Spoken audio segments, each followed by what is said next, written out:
In this video, I'm going to show you how to add free icons to Figma quickly and efficiently. There are several ways to do it, but the most powerful and time-saving method is using plugins. You can also use community files or manually import icons from external websites, depending on your workflow.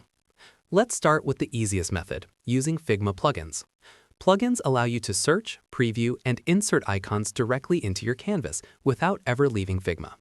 To access them, click the Resources icon in the top toolbar, the small diamond shape, or simply press Shift+I on your keyboard.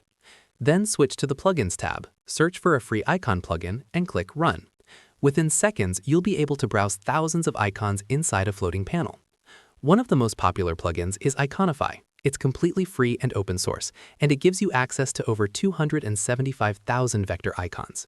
The best part is that the icons are imported directly as SVGs, which means they're fully editable vector paths inside Figma.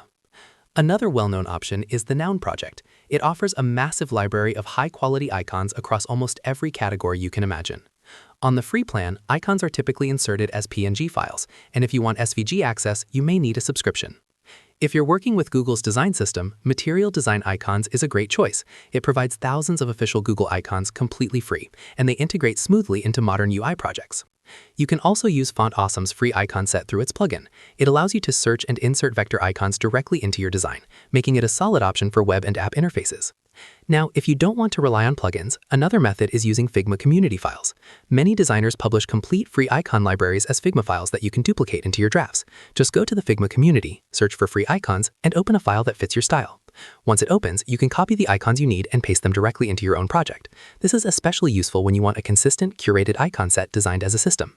A third method is manual SVG drag and drop. If you find free icons on external websites like SVG Repo or Flaticon, make sure to download the SVG version of the icon. Then simply drag the file from your computer and drop it onto your Figma canvas. Figma will automatically convert it into editable vector paths, allowing you to change color, stroke, and size without losing quality. There's also the option of using icon fonts. If you have an icon font like Font Awesome Free installed on your computer, you can create a text layer in Figma, switch the font to the icon font, and paste the corresponding glyph or ligature into the text field. This will display the icon as text. However, for more flexibility, many designers prefer converting it to outlines afterward. Here's a pro tip to keep your designs organized. Once you've added an icon, turn it into a component using Ctrl-Alt+K. This allows you to reuse, swap, and manage icons consistently across your entire project. If you update the main component, every instance updates automatically, which is extremely helpful when working on larger design systems.